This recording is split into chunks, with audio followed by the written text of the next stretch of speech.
everyone. I hope everyone's doing fine and great. I'm really excited to present in front of you people. It's my first day of security talk, and I'm really excited to be presenting today about a topic which I have seen a lot of people talking about, a lot of people working in these areas. But what actually happens here is something what I have also seen and learned from it, and how I have perceived it. So, the topic for today that we'll be talking about is the encompassing the cybersecurity spectrum from the eyes of an Infosec professional. And you would have seen a lot of color teams available on ground, but what do these teams actually do? How do they actually interact? And what sort of thing goes behind it? How can you be part of it if you are a novice? How can you be part of it? What sort of certification goes into picture? What sort of conferences can bring you more near to these teams? And how can you be more vigilant about what these team members do actually? So what all things you see on the internet, like a pen tester, hacker, he's exploiting, and what all things you see, but how do you differentiate which member falls into what team? So that we'll be studying today. Moving forward is who am I, and I'm really happy to actually introduce myself to every one of you who is watching me right now. My name is Saman Fatima. I am joining from India. It's pretty late here, but I don't mind actually presenting here in front of you all. I'm a big time cybersecurity enthusiast, so I bring up with these topics every year to such conferences. I'm a full-time data engineer with a Sydney-based investment bank, that's Macquarie Group. Apart from that, you would see me play a lot many roles in different communities, leading few, being part of few, and uh, being an advisor and ambassadors for others. So I'll give you like 2-3 seconds to read through it, through the amazing communities that I'm part of. And if you would like to be also part of it, please go ahead and sign your up self for all these communities. So, with that, I move to today's agenda that we'll be discussing, that is different color teams introduction. We'll see then the color team collaboration. We'll see the survey results. I've launched one survey, so we will be going through that survey. What sort of skills are required to be part of these teams, the training programs or the community groups that you could be part of, and the certification and conferences that you can be, part of. So let's begin. We're all ready to actually deep dive and go into the session. So first of all, you see the first very screen that's red in color, and that's where we start with, is the red team. And you would have seen a lot many words for these team, that is, they are the breakers, they are the offenders, the offense team, the breakers team.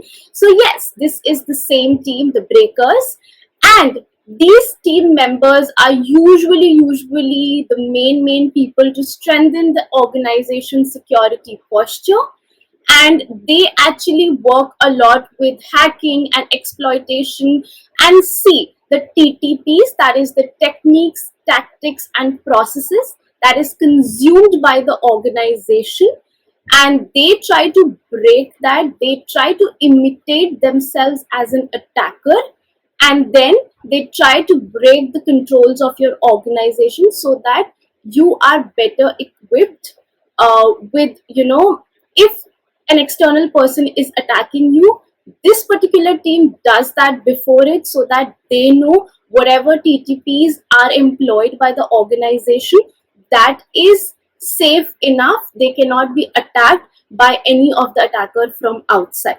And we know that cybersecurity is expanding. A lot of exploits are happening, a lot of attacks are happening, and that is why we have to be very careful about all these attacks. And so does this team as well, that they should also know that what all things they are actually employing to attack the organization, and the organization is at its best ends, that yes, they have strengthened the security posture. And the very steps that they employ are the social engineering attacks, that we have seen so far, like the phishing, spear phishing, the dumpster attacks, and everything. All sorts of attacks at a very high level, mid level, low level, whatever the TTPs are for the organization, they do it, they attack it, they exploit, hack everything, so that they understand where we are lacking and they could actually mend it. And that mending would be done by a different team. We'll go forward and learn about different colors team as well.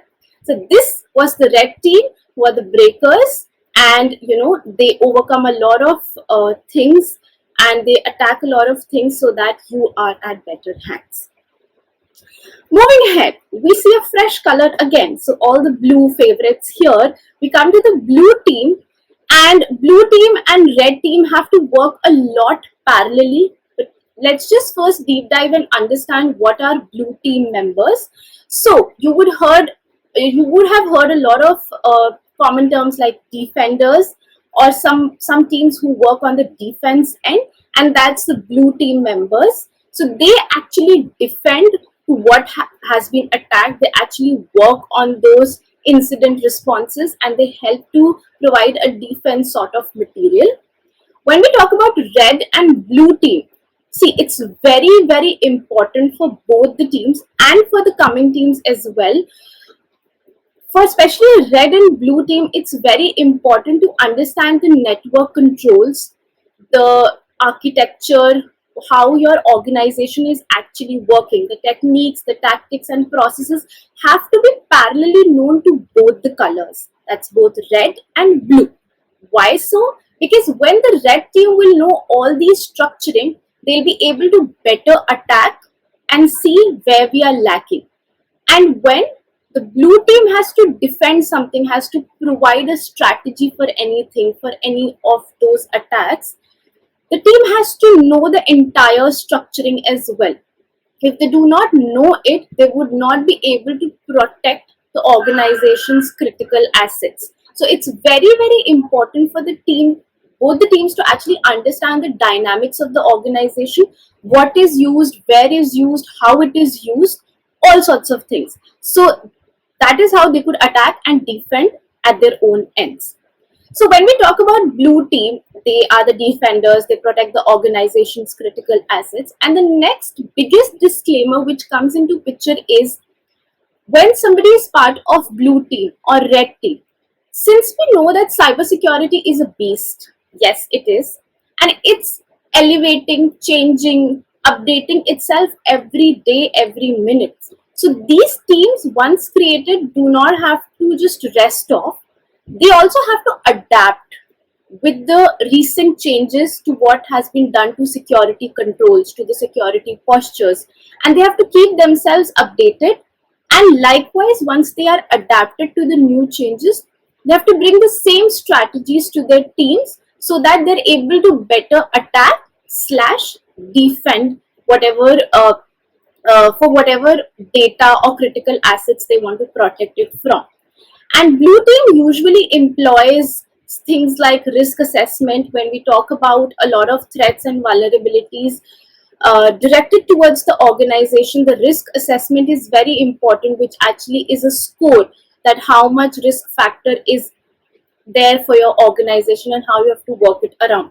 Also, it's very important for them to monitor a lot of processes, tactics, and techniques so that they better bring up with strategies that can help and that can protect the assets or the data from getting exploited. So they also have to parallelly work in hand with the red team, because how they attack it, they have to defend it on the other end as well. So their strategies, their barriers have to be very strong once the red team members are actually attacking the TTPs of the organization.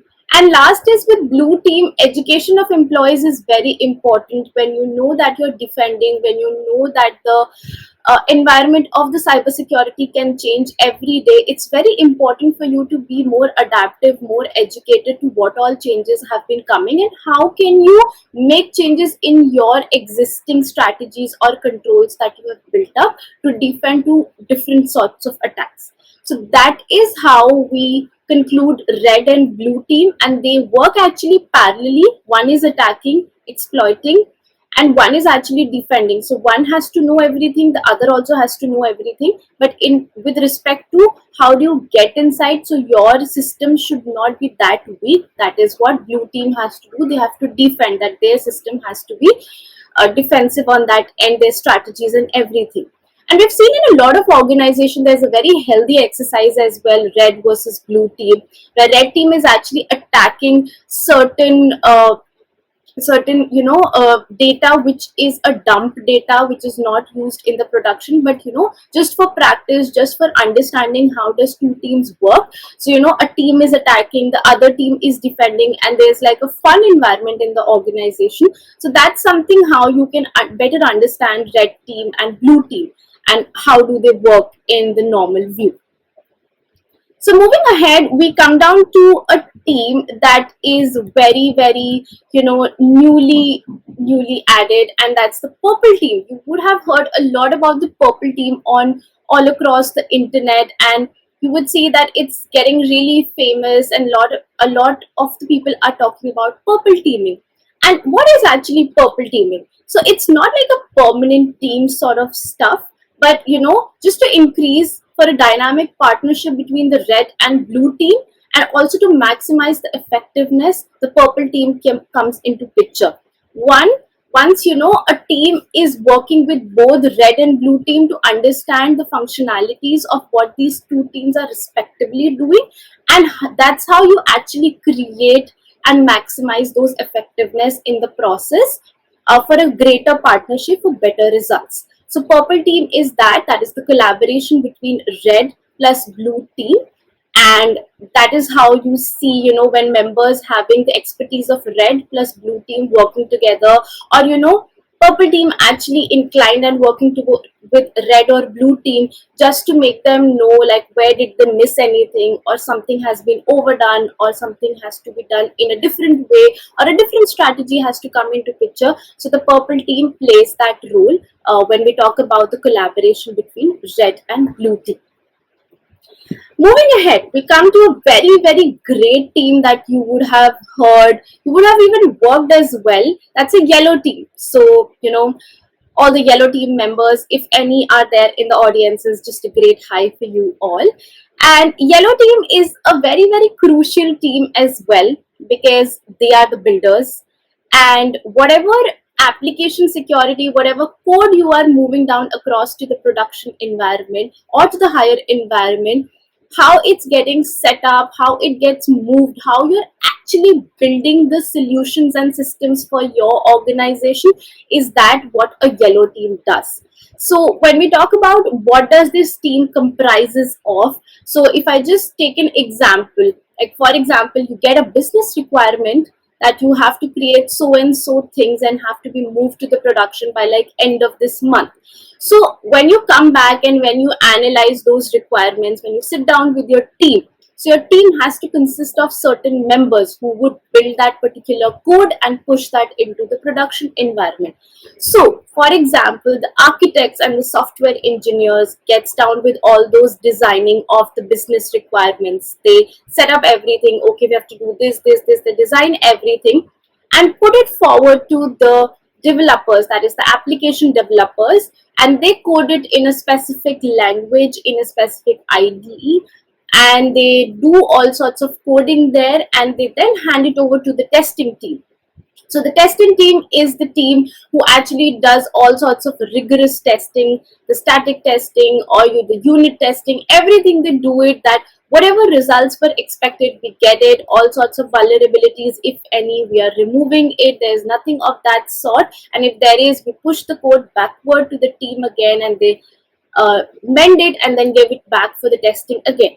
So this is what you have heard in the CI/CD pipeline as well, that you plan, design, you code, commit, test, and then you deploy it forward, and then you monitor everything, and then that's a cycle which goes on in terms of continuous integration, deployment, and delivery. But here, when something, in the current times, there's a lot of dynamics that have come into picture, and there could be situations like when the coding practices are not, as per the secure coding practices. So your code gets down there and may be vulnerable enough, or maybe there are, old third party softwares, or there are macros which have static passwords there, or there could be a lot of reasons, or the testing has been quickly done and a lot of things were missed out and the code went into the production area. So here the how can you improve actually the application security when you do all these kinds of pushing of codes to the higher environment, is where, yellow team can employ the usage of, actually involving educating the employees towards secure coding practices, making them involved into secure coding challenges and they understand its importance, and then probably code and take the codes towards the testing environments. Then it's a very famous thing, that is infrastructure as code. When we talk about sec devops, when we put security at the very first end, we're actually hardening towards the deployment strategies, and we are converting our testing controls there, and also we're automating the security testing so that we're not missing out on anything for manual reasons. And last is as well, when you talk about vulnerabilities, when you talk about, getting to know about vulnerabilities at the very early stages, you actually enroll yourselves into bug bounty programs. Yes, that's a very famous program, and you've heard a lot of people actually working towards it, earning through it, and seeing different vulnerabilities at different prominent websites. So you can enroll yourself to know more about how you can work towards the vulnerabilities part to spot them at the very early stages. So this is the whole dynamics. If you want to improve your application security, if you're part of the builder team, if you're part of a yellow team member, how your code flows in and how you're testing it. When you talk about automate security testing, you're actually involving the SAST DAS tools as per the CI/CD time pipeline. So when you have a dynamic code, how can you use DAST? When you have static codes, how can you use SAST? Or you have infrastructure related codes, how can you test that? So automating all those things can make you more closer to security and can improve your application security when you have your codes and they have to be moved into the higher environments. So that's the yellow team, very important, the builder. And the next we move are the green team members. So the green team members are the super defenders, and these are the people who are from the blue team as well as the yellow team. So the collaboration between blue and yellow team. So we've seen previously that blue team members are the defenders. They actually provide that response, incident response, whenever an attack happens. How can you defend towards it? How can you maintain that lower risk factor? And when we talk about the yellow team members, we've just gotten through them, that they are the builders. And when we talk about creating the designing and building the information systems for your organization. So actually what we are putting it across is, from blue team we're taking the defensive and operational skills, and from yellow team we're taking the architecture and coding knowledge. So when we take these two, it makes you a greater defender for any sort of attack. So the word super defenders. So for example, you're part of green team, so you have capabilities of architectural and coding knowledge. You know what sort of code is written, what sort of architecture we are following, how vulnerable it is, how can we make it more secure, and what things are lacking there. Are we using any outdated versions of softwares or password cracking, anything of that sort? So you have full knowledge on that end as a yellow team member. And when we talk about blue team members, you also have the defensive and operational skills of how an attack happens, what sort of strategies can you employ there. For example, there's a spear phishing attack. So you should have strategies set up, and you should have those sort of defense created for if you have a spear phishing attack, how can you stop that? So you have to go to the SMTP and all those sort of things, so you should know all those practices.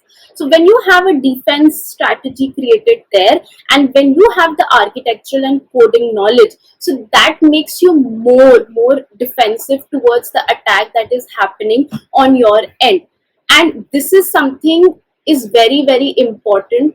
And the green team members, when we talk about what sort of work they are into, so when we talk about DFIR, so that's something which comes into picture of green team. We have seen a lot of things about DevSecOps as well. So this is all practice that comes under green team as well, because we are actually incorporating the blue and yellow team collaboration here. So that makes it as a very strong team, and yes, super defender there.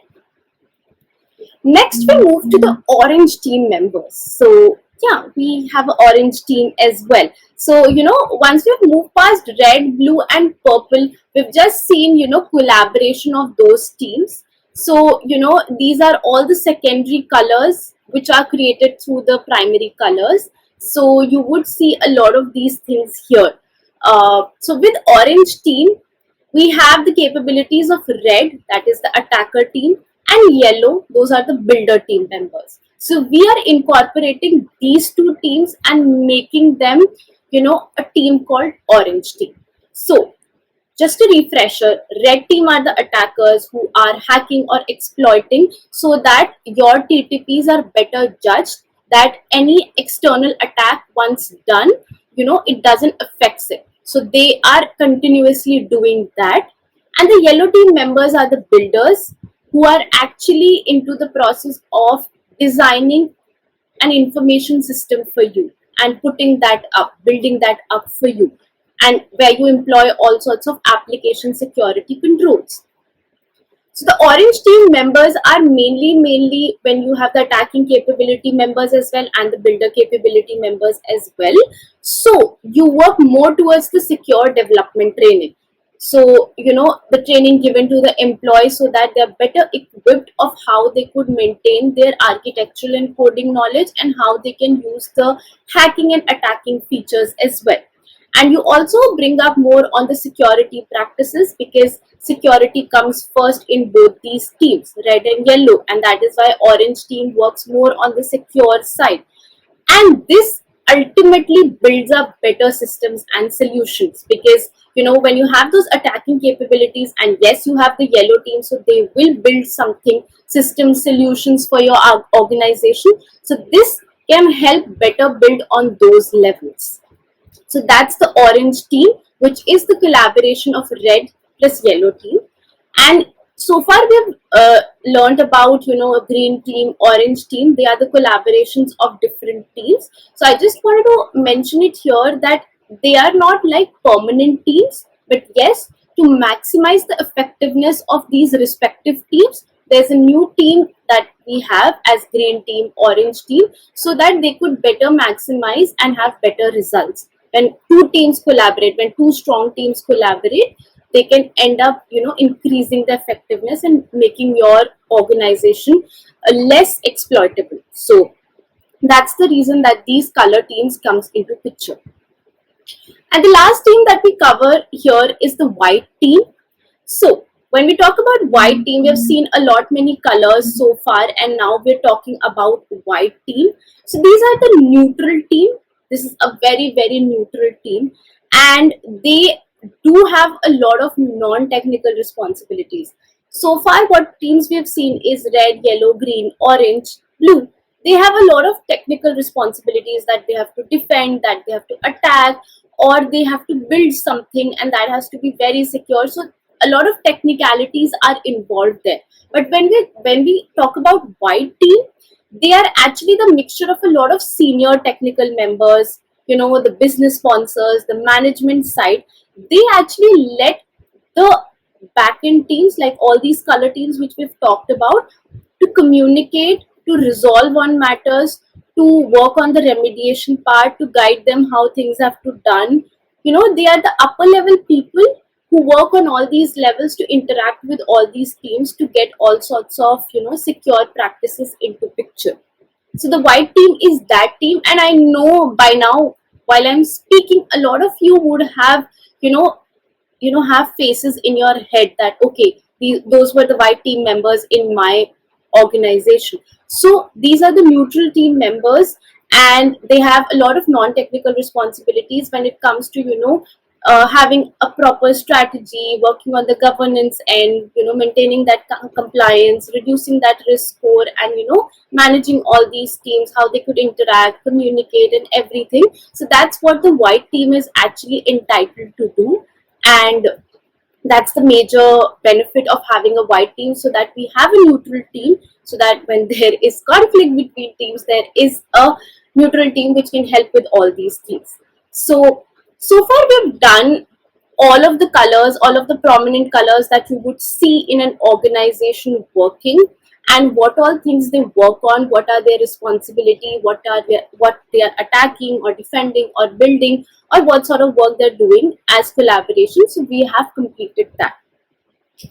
This is a very famous diagram. A lot of you would have seen it already. This was presented at Black Hat in 2017 by April, and she used this diagram, which I've used it. Thank you, April. And there is a reference section at the end. I've incorporated her paper as well, and she has written really great material from which I was really uh, up to actually learn more about these color teams. So when we talk about team collaboration, and we have seen so far a lot of colors like yellow, green, and orange, those are the collaboration of different sets of other teams.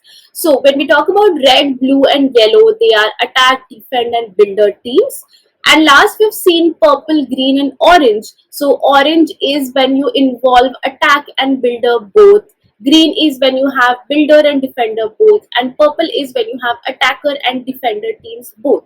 So that's how these teams are interacting with them, collaborating with each other, and using each other's main points, the heavier areas which they are actually handling, and how those can be mixed for having better effectiveness on ground. So when we talk about attacker team, it is just attacking, but when we mix like attacker and builder team, we get an orange team, which is having both the knowledge. Like one person from the yellow team is having knowledge on architectural and coding knowledge, and other from the red team is having more knowledge on hacking and exploitation. Similarly, when we talk about green team, one person is having a lot of knowledge about architecture and coding, and the other person is having a lot of knowledge about how can you defense, have created strategies for the TTPs for the organization to better minimize the attacks. And similarly for purple team as well. So this is the holistic approach that they have followed of how collaboration between teams can happen, and how they are actually dealing with themselves, using their plus pointers with each other to better secure the data of an organization. So moving ahead, I just did launched a survey 2 weeks back. This is just the second post, so probably a month back. This today's conference, and I just wanted to explore, learn, and see what people currently working in these teams are actually doing, where they are based in, how much experience they have, what was their last degree that they did, how does their day job looks like, what all things they do, what sort of certifications can help any novice, conference, or community groups they can take help with, and what advices do they have for you all. So all these things I've clubbed down in this survey, and I've received a humongous results which I wanted to share with you all. I know there would be a lot of people who would be a novice for all these teams, so welcome. I just want you to pay attention from here more, because these are the resources which can come handy for you, and you can learn more about it. And for people who are transitioning, who are part of different teams and want to be of different teams, they could also have a check and see how can you be more included into these teams. If you're a blue team member and want to become like a red team member primarily, or do a collaboration job of purple team or orange or green team, how things you can incorporate in your curriculum of the work and how things can happen there. So there were a lot of responses, people who have been like under 5 years into this structure, or maybe spending 20 year plus as a security color team. So when we talk about the initial questions, that is, people usually ask if you want to be part of red team, blue team, or any other color team, what level of education do we need. So you can see it on your screen what sort of results I've got. A lot of people, mostly people were holding bachelor's degree, just graduates. Few were postgraduates, some were for master's degree, some were doing their graduation and doing certain kinds of jobs with certain organization. So this is the highest level of education that you could see here. I see the maximum responses for bachelor's degree. So there is no such separate education that is needed for you to be part of these teams. It's just the zeal and how much you can put across. And it's not just like you like that color so you work into it. Maybe you are more of a builder person, so you are part of that color. Other is more of a attacker person, loves hacking and exploiting the codes, so that is also, there is also a team for there. So there's no such level of education that is required to be part of any of these teams. So the results are in front of you. And I've also done a question regarding to the countries as well, like what sort of countries people are working into these teams, so that we get a holistic view of people from different countries want to be part of these teams, and if there are. So I see a lot of responses there as well, redundant responses as well for certain countries, how people are involving in all these color team jobs and how they are working into it. So we have India, Canada, US, other countries as well, which you see on the screen.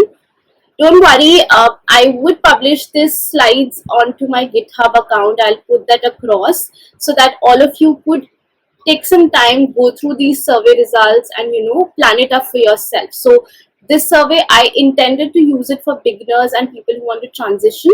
And I know these questions come into mind when people are actually stepping up for all these kinds of teams, and they would want to know these question and answers as well. So when we move forward with the survey, I did ask them as well, if you could just pen down how do your day looks like, what do you do actually in your day job. So I got a lot of responses there. I know the screen is not doing justice, so I had to put up fewer responses as well. So there were people who used to start their day with pen test projects, or there were people who used to start with threat hunting or SOAR models. TDPs is the techniques, tactics, and processes of your organization. And there were a lot of people who work on vulnerability and patch management as well, working through CyberArk and other administrative tasks. So the question intent here was actually to pick up what do they do in their day job, like the entire 9 or 8 hours that they spend. And this can give you a view as well, like what all they do and what all things they work on. That is something which comes into picture when usually come down into these color teams as well. So checking onto the alerts if you are more on the defense and monitoring more things, or more on the picture of MLs as well, like fine tuning those models. So these were the responses that I received when asked, how does your day looks like when you work in these security color teams, and what all things that you do. So that's the responses that I got regarding to privilege access management or vulnerability or pen testing. So these were all the things that I received. The next question I also penned down in that survey was what sort of skills are required for a person to be part of that team. What, for example, if I want to be part of any team, see, if I am a novice, I cannot directly, say that I want to be like a red team member. But sort of understanding what sort of skills are required to be part of that team is very, very important. So there are a couple of responses here where you would see a lot of things, lot of skills that you could practice for yourself to be part of these teams, coming down from doing Python scripting or OSINT, or maybe going through the knowledge of different virtual machines and having cybersecurity fundamentals for attacks and all those things. And last, we have a lot of CTFs actually going on different platforms, a lot of bug bounty programs as well.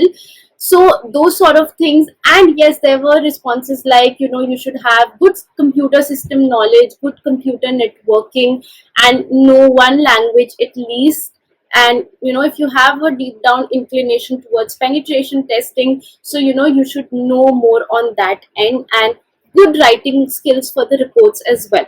So couple of things that comes into on this page as well, like what sort of skills one person would have to actually be part of these teams. I'm happy if anybody is taking screenshots, but don't worry, I will be posting these sliders on to my GitHub, and everyone can take these details from there as well. Moving forward, yes. So we come down to the training programs or community groups. This was another question which I have penned down in that survey as well, that if anybody wants to pick down any training programs or be part of any community where they are actually part of all these color teams, so how can they do it? So there were a lot of responses there, so I've segregated them. So there are different platforms as well where you can get all those sorts of courses. There are a lot of communities as well. There are a lot of CTFs as well which comes into picture, a lot of frameworks. There is MITRE ATT&CK as well, there are CIS as well, NIST framework. You can go through the SANS as well. There are a lot of training programs there as well regarding to it. When we come down to the certification portion, you will get more details there. And when we come down to platforms, there is CyberRE, TryHackMe, Udemy. There are a lot of platforms there. Communities like PBWIC Foundation, OWASP, Cyber Insecurity, and Cyber Supply Group, and Simply Cyber. So all these communities as well, they play a part and parcel for some people who have actually mentioned it and they have worked for them. So you could traverse through these platforms, communities, CTFs, and frameworks, and see for yourself what fits best for you, and you can learn more from there. When we move next from training programs is certification. See, I just don't want to press on the fact that getting certified is very, very important.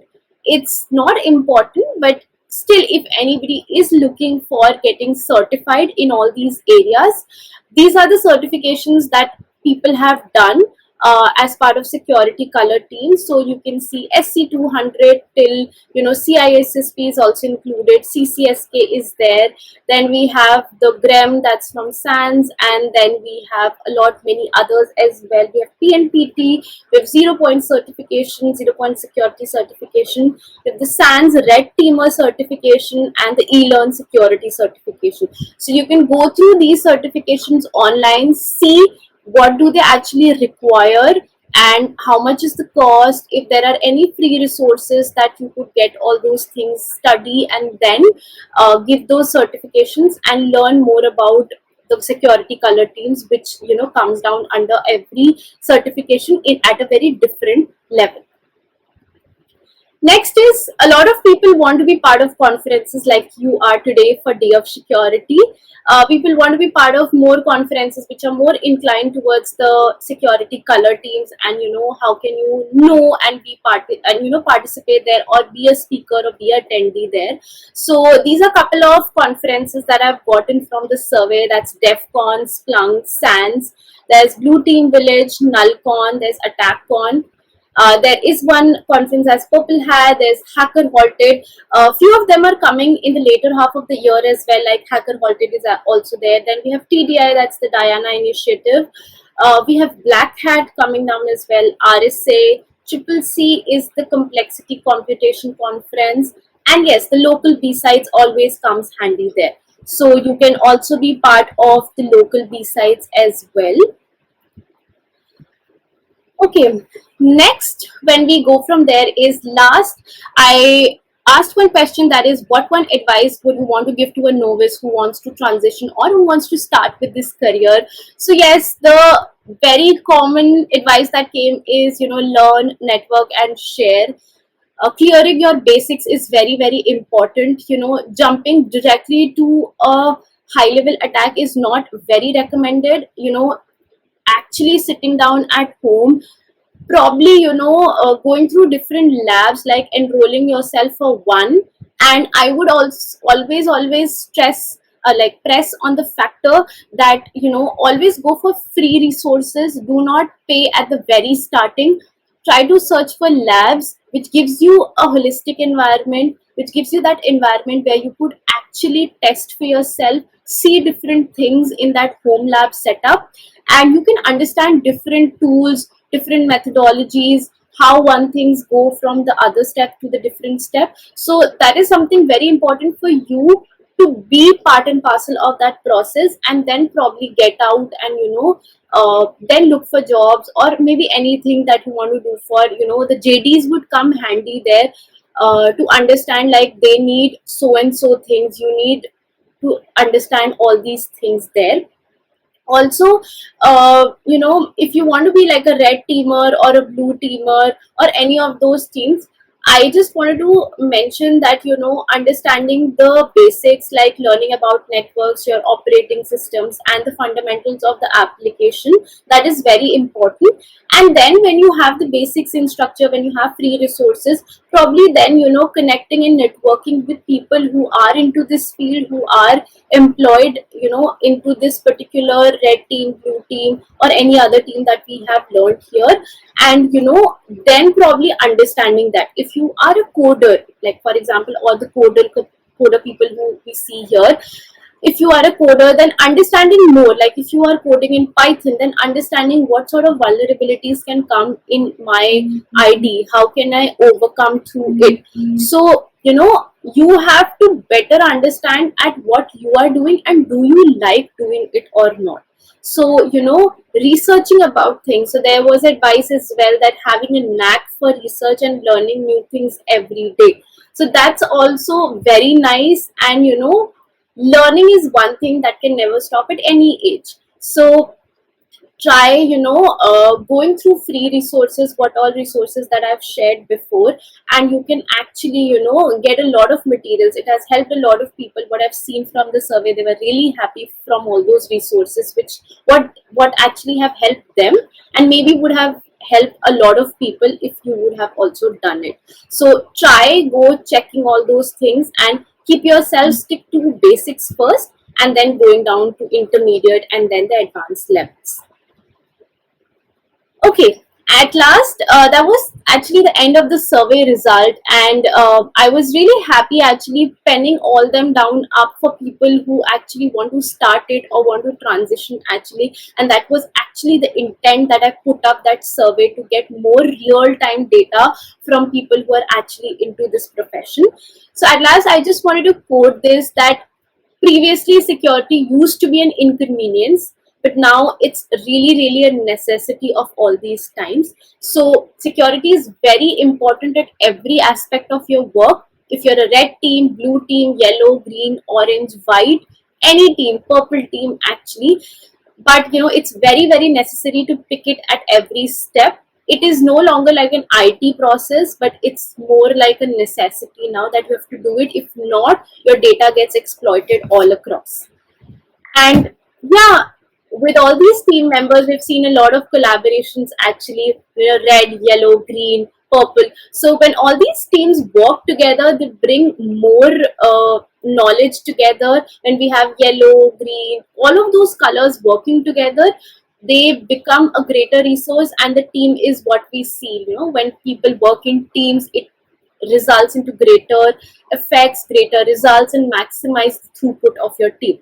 So here I would want to present certain references. The first one is the paper that I mentioned by April. That's really amazing. One should really go through it. And that was the intent that I came up with this topic, to learn more about it. And there are a few other resources that I've penned down here that you people could use it. I'll put that across in the chat section as well, and people can go through it. And if you have any questions, we can take questions right now. I know we have 15 minutes, so I'm happy to take questions here. And apart from that, people could actually reach out to me on my Twitter and LinkedIn handle. So probably take a screenshot of it, and I'll be really happy to connect with a lot of you and talk to you about what we've discussed today. So thank you so much, and we can take questions now. Okay, there is a question by Jacqueline that Would you recommend someone who has a secret clearance but from a non-cybersecurity background? Um, that's a good question, actually. So, if we have, we are talking about actually here that if you are a cyber person or a non-cyber person, if you have that background or not, but you know probably going through a lot of resources which are there, which are intended for people who are non-cyber, non-technical, they could start it afresh and know more about cybersecurity standards and understand, and then probably decide for themselves which area to choose for, or like which team to go forward for. So that's something I would recommend here. And the survey link, I could share it here, but you would not be able to see the results out there. But if you want to fill that survey, I would be really happy to get your responses. But yeah, I'll put down the survey link in the chat sections now. There's one more question. Thank you so much for the beautiful responses. Okay. Would you suggest having employees from each primary team designated and at the ready to jump into the secondary color teams when an incident occurs or a project is spun up? See, collaboration is something that is being done by a lot of people, and that is what is intended as well. So when there comes an incident, and if we could take people from every team, there becomes a collaboration there. So that is something I would recommend, rather than having a different set of team. But because the existing team, color teams, would have more knowledge about the security standards, architecture, and network controls and everything, so that would come handy for them to understand more. And taking one person from each team would result more into having a stronger incident team that we could create at that time. And taking responses from all of the team members, being a builder team or attacker team or a defender team. So that's what my say would be like. Jumping and having one person from each team would help more. Okay, I will quickly share the survey link here. Till then, if there are any other questions, I'll be happy to take it. Please pen them down here in the chat section. Meanwhile, I'll just put the survey link.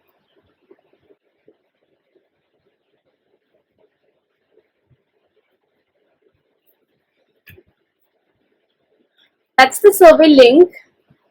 Thank you so much. I'm reading a lot of comments here. And I'll put these slides on my GitHub. If people, you can follow me on LinkedIn, and I will be putting that across on my GitHub. I'll put my GitHub ID as well.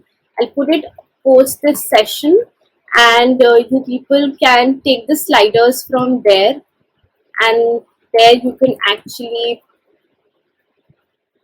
see all those responses which you have. So you will have I'll put across the sliders after this session, and you can take the slides and all those materials from there. Happy to connect with a lot of people here on LinkedIn. If there are no questions, I'll hand it back to the admins. Thank you so much, everyone. Have a good day.